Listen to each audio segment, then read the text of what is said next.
नमस्कार दोस्तों।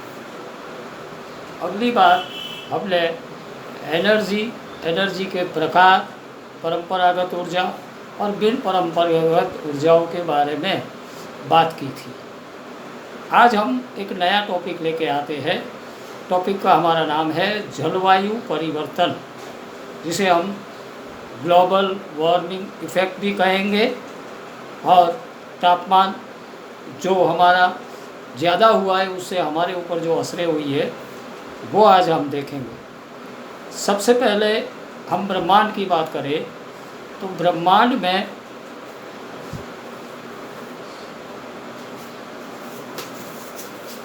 बहुत से ग्रह हैं। जैसे सन है तो सन के एक बाजू पृथ्वी है, दूसरी बाजू दूसरे ग्रह भी है। यहाँ पे अगर पृथ्वी है, आप यहाँ पे देखो तो यहाँ पे ये सन के नज़दीक जो है बुध, तो उसका टेम्परेचर इतना ज़्यादा है कि वहाँ पे मानव संस्कृति नहीं पनप सकती। और नीचे देखिए आप, ये है नेपच्यून, तो ये इतना दूर है कि यहाँ पे भी जीवन सृष्टि नहीं पनप सकती। तो इन दो जो ग्रह है उन ग्रहों पे जीव हमें देखने को नहीं मिलेंगे। ब्रह्मांड में मात्र एक हमारी पृथ्वी ऐसी है कि जहाँ पे जीवन शक्य हुआ है। और ये जीवन शक्य होने के कारण हमारी एक दूरी और हमारे पास पर्याप्त मात्रा में मिलने वाला सूर्य प्रकाश, तो इस वजह से हमारे यहाँ जीवन पनपता है, हमारी संस्कृति का विकास हुआ है। आज हम देखेंगे कि ये जो पृथ्वी है उसके ऊपर एक सनलाइट,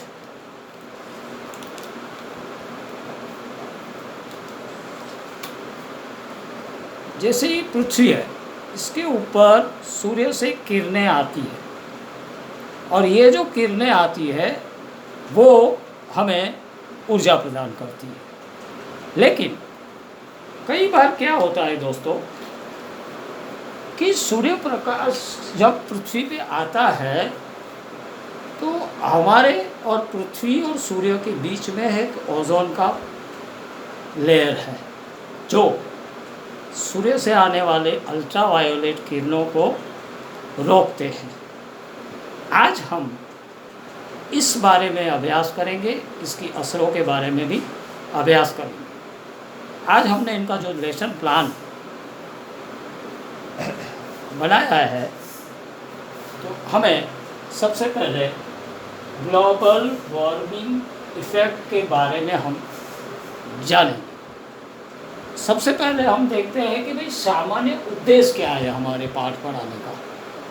तो सामान्य उद्देश्य में हमारा विद्यार्थी जो है उसकी तार्किक क्षमता का विकास हो, विज्ञान में उसकी रुचि बढ़े, वैज्ञानिक दृष्टिकोण उसके अंदर आए, बौद्धिक विकास हो विद्यार्थी का, और प्रायोगिक ज्ञान प्रदान करने का, तो प्रायोगिक में उसको रुचि बढ़े। तो ये हमारे सामान्य उद्देश्य है।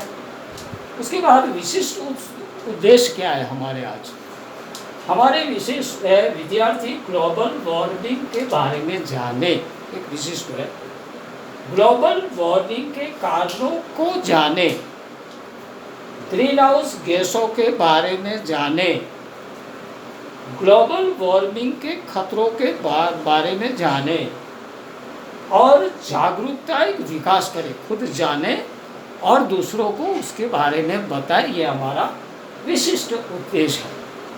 यहाँ पे हमने सहायक सामग्री में चार्ट पेपर लिया है, फुग्गा लिया है, हार्डबोर्ड लिया हुआ है। ये हमारी सहायक सामग्री है।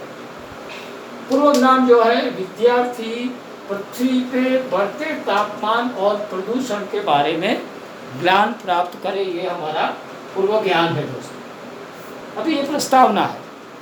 इस प्रस्तावना में हमने लिखा है, ये क्रम है, ये शिक्षक क्या प्रवृत्ति करेंगे और छात्र की प्रवृत्ति लिखा हुआ है।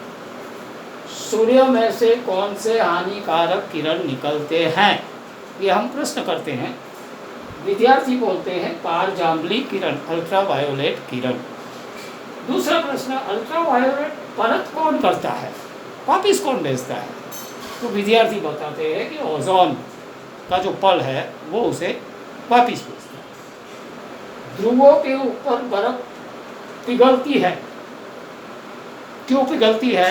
तो विद्यार्थी बताएंगे कि तापमान बढ़ता है, उससे ध्रुवों के ऊपर पिघलती है। ग्लोबल वार्मिंग के बारे में आप क्या जानते हो, ये हम अगर पूछे शिक्षक तो विद्यार्थी मौन रहते हैं। आपके आसपास क्या फेरफार होते हैं, हम एक प्रश्न करते हैं तो भी विद्यार्थी मौन रहते हैं। तो इसको हम समस्यात्मक प्रश्न कहेंगे। उसके बाद आएगा कि आपके अनुभव क्या है।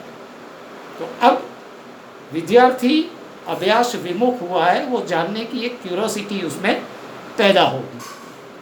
उसके बाद हम देखेंगे कि चलो ये उद्देश्य कथन होगा कि दोस्तों आज हम ग्लोबल वार्मिंग विषय पर चर्चा करेंगे और उसके बारे में हम ज्ञान लेंगे। ठीक है, ये होगा। प्रस्तुति में शिक्षक बिंदु आएगा, शिक्षक की प्रवृत्ति आएगी और विद्यार्थी की प्रवृत्ति आएगी।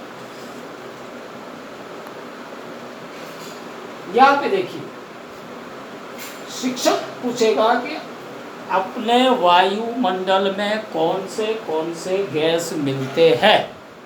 तो विद्यार्थी बताएंगे oxygen, carbon dioxide, nitrogen, sulphide, ऐसे हमें गैसेस मिलते हैं। उसके बाद किस गैस से तापमान बढ़ता है? तो विद्यार्थी बताएंगे कि CO2 की वजह से गैस बढ़ती है। उसके बाद ग्लोबल वार्मिंग का कारणों, उसके क्या कारण है? ग्लोबल वार्मिंग का अर्थ, ग्लोबल वार्मिंग पृथ्वी तापमान और पिछले 100 साल में बढ़ा हुआ तापमान। तो ये जो है क्वेश्चन हम विद्यार्थियों के सामने पेश करेंगे। साथ साथ में हम अभी बताएंगे, ये टीचर की एक्टिविटी है कि कारण क्या है। तो कारण दो प्रकार के हैं, एक कुदरती है और दूसरा मानव सर्जित है। आप पूछोगे कुदरती क्या है? तो जैसे ज्वालामुखी फटते हैं, विस्फोट होता है, तो उसकी वजह से जो कार्बन डाइऑक्साइड आता है तो वो प्रकृतिजन्य है। जैसे आज से हज़ारों साल पहले ज्वालामुखी फटे, कार्बन डाइऑक्साइड की मात्रा बहुत बढ़ गई, पृथ्वी के ऊपर सूर्य का प्रकाश नहीं गिरा, एक हिम युग शुरू हो गया और डायनासोर जैसे प्राणी खत्म हो गए। तो वो चीज़ जो थी वो प्रकृति द्वारा निर्मित थी। उसके बाद आएगा मानव सर्जित। मानव सर्जित में क्या रहेगा? मानव सर्जित में औद्योगिक कारण की वजह से CO2, N2, NO2, SO2 जैसे गैस जो है वो ज़्यादा से ज़्यादा बनने लगे और पर्यावरण के अंदर ये गैसेस आने लगे। उसके बाद जंगलों का नाश हो गया। जो हमारे पास जंगल थे उसकी हमने अपनी ज़रूरत के मुताबिक रोड बनाने के लिए, मकान बनाने के लिए उसको काटते गए और CO2 का जो एब्जॉर्ब करके हम ऑक्सीजन देते थे वो खत्म होता चला पृथ्वी के ऊपर। तो ये भी ग्लोबल वार्मिंग की वजह बनी। गैसों गर्मीलू प्रमाण सोचते हैं, ये जो गैसेस है ना वो वातावरण के अंदर, तो वो क्या करते हैं कि वातावरण के अंदर खुद गैसेस को खुद रखते हैं। कार्बन डाइऑक्साइड है तो वो सोचेगा तो उसकी वजह से वातावरण के अंदर गर्मी ज़्यादा पैदा होगी। हमने देखा था कि जब विकिरण वापस जाते हैं तभी उसको भी कार्बन के पार्टिकल्स जो है वो गर्मी सोच के वातावरण को गर्म कर देते हैं। उसके बाद आएगा लाकड़ा का बर्तन में उपयोग। जैसे हम पूरे हमारे भारत की बात करें तो हमारे 70 से 80% लोग आज भी लकड़ी को जला के खाना बनाते हैं। तो उसकी वजह से भी जो खाना बनता है उसके बर्तन की वजह से भी CO2 का प्रचुर मात्रा में उत्पादन होता रहता है। उसके बाद वाहनों बेफाम उपयोग। हमारे पास दिन ब दिन हमारे पास व्हीकल्स, 2 व्हीलर हो, 3 व्हीलर हो, प्लेन हो, जहाज हो, इसकी एक ज़रूरियात बन गई और इसकी वजह से हम अश्मीगत बर्तनों का भरपूर उपयोग करते हैं और उसमें से निकलने वाले जो कार्बन डाइऑक्साइड मुख्य तौर पर उसमें से आर्सेनिक है, सल्फर है, ऐसे कई है जो निकल के वातावरण को बिल्कुल प्रदूषित करते हैं। उसके बाद आएगा हम फ्रीज का उपयोग करते हैं, रेफ्रिजरेशन सिस्टम है, उसमें से क्लोरोफ्लोरोकार्बन जैसी कई चीज़ें निकलती है जो ऊपर जाके ओजोन को नष्ट करती है। तो ये भी चीज़ें ग्लोबल वार्मिंग की जवाबदार है। उसके साथ साथ जंगल घटे, जो 6 हमारे पास जंगल थे जो ऑक्सीजन बना देते थे, वो निकल गए, वो भी कम हो गए।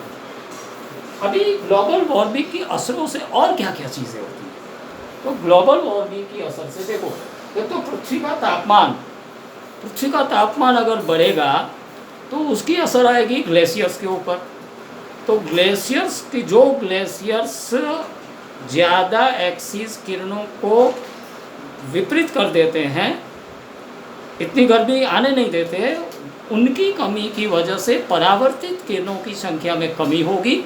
तो वो किरणें पृथ्वी पे आके पृथ्वी के तापमान को ज़्यादा करेगी। जैसे माना है वैज्ञानिकों ने कि पिछले 100 साल से हमारे पृथ्वी का तापमान 1 सेल्सियस जितना बढ़ा है, और ये 1 सेल्सियस भी बहुत खतरनाक असरें हमारी पृथ्वी के ऊपर, हमारी बायोडाइवर्सिटी के ऊपर, हमारे उत्पादन के ऊपर ला सकता है दोस्तों। तो ये चीज़ है कि यहाँ पे पृथ्वी का तापमान से बढ़ने से बर्फ़ का पिघलना, और बर्फ़ पिघलेगा तो क्या होगा, समंदर की जो सपाटी है उसके ऊपर पानी का स्तर बढ़ेगा। तो आज कई देश हैं ऐसे हैं जो दरिया के किनारे हैं, कई देश जैसे मलेशिया है, तो उसका जो देश है वो पृथ्वी की सपाटी से सिर्फ 3 मीटर ऊंचा है। तो कहीं ऐसा ना हो कि ऐसे कई टापू, ऐसे कई देश समंदर के अंदर ही आ जाए, तो उसकी बस्ती को हम कहाँ ले जाएंगे? तो वो हमारे लिए एक बहुत बड़ी वैश्विक समस्या बन सकती है। उसके बाद सागर का तापमान बढ़ेगा। अगर सागर का तापमान बढ़ा तो नीचे तक उसका डीप में गर्मी आएगी तो जो ऑक्सीजन का लेवल होना चाहिए वो हमें नहीं मिलेगा। दूसरा, नीचे पनपती हुई जो वनस्पति है, जो अन्न श्रृंखला की प्राइमरी ज़रूरियात वाली जो वनस्पति है जो नीचे है, उसके विकास में, डेवलपमेंट में कमी आएगी ड्यू टू गर्मी, हीट की वजह से। तो ये चीज़ों से पूरा जलचर जगत जो है वो इससे प्रभावित हो सकता है। मौसम प्रभावित था, जैसे हमारे यहाँ ठंडी, गर्मी, बारिश, ऐसे हमारे पास 3 मौसम है, और वो मौसम के टाइम पे अगर वो मौसम नहीं आई तो हम कह सकते हैं कि भाई आज मार्च के महीने में बारिश का आना जो एक अनपेक्षित है।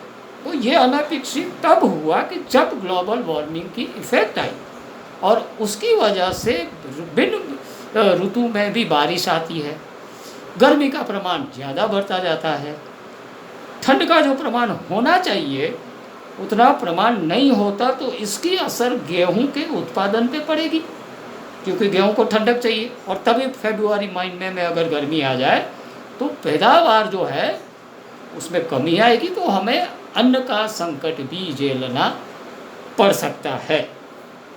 उसके बाद अल्ट्रावायोलेट किरणों जो है, जो सूर्य के अंदर से आते हैं, जिसे ओजोन प्रिवेंट करता है, वो अल्ट्रावायोलेट किरण हमारी स्किन और हमारी आँख, इस दोनों को बहुत नुकसान कर सकता है। तो उसी वजह से चमड़ी के कई हमें रोग भी होने के आसार है। उसके बाद है कि भाई दूध का उत्पादन, जो मनुष्य के ऊपर असर होता है वही प्राणी के ऊपर भी होगा। आपने देखा होगा कि कई दूध वाले आज दूध महंगा क्यों बेचते हैं, तो सब गाय हमारी दूध कम देती है। डेयरी में भी यही है कि भाई लोग भरवाने कम आते हैं। तो एक सिद्धांत है मांग और पुरवठे का कि भाई अगर दूध कम होगा तो महंगा होगा, तो वो भी चीज़ जो है हमें दूध भी महंगा मिलेगा।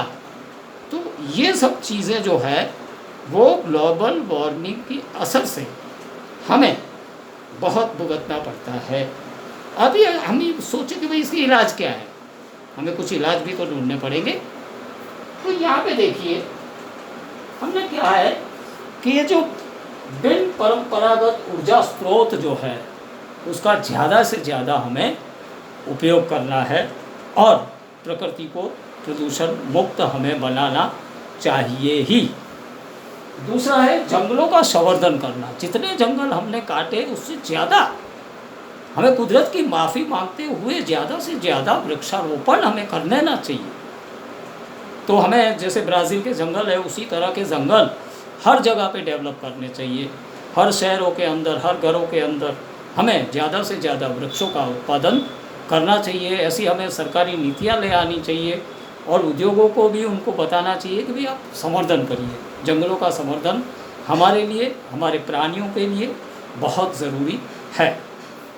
उसके बाद हो गया कार्बन क्रेडिट में घटाड़ा करना। हमारे ऐसे हमें उद्योग लाने हैं, ऐसी तकनीक लानी है कि जिससे कम से कम मात्रा में कार्बन उत्सर्जित हो और ग्रीन हाउस इफेक्ट को हम रोक सकें। उसके बाद यातायात जो है, जैसे हम सिंगापुर है तो सिंगापुर में आप 4 जने हो तो ही गाड़ी लेके जा सकते हो, एक आदमी नहीं ले जा सकता। ये एक नियम है क्योंकि उन्हें पर्यावरण को बचाना है। तो उसी तरह अगर रेलवे है, अगर रेलवे को हम ज़्यादा से ज़्यादा सुचारू रूप से हर जगह को जोड़ दे तो 1000 आदमी एक साथ जाएंगे, 1000 वैगन सामान लेके जाएंगे। तो वो चीज़ें को ऊपर हमारे ज़्यादा से ज़्यादा ध्यान केंद्रित करना चाहिए।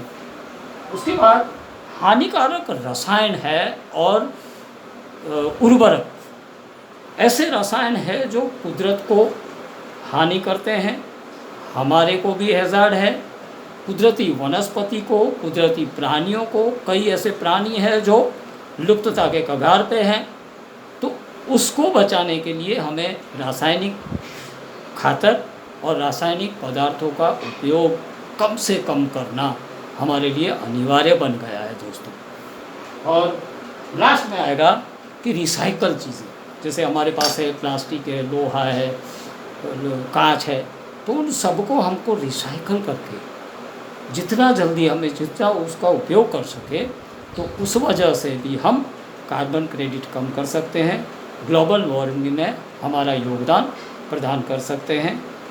थैंक यू दोस्तों, शुक्रिया।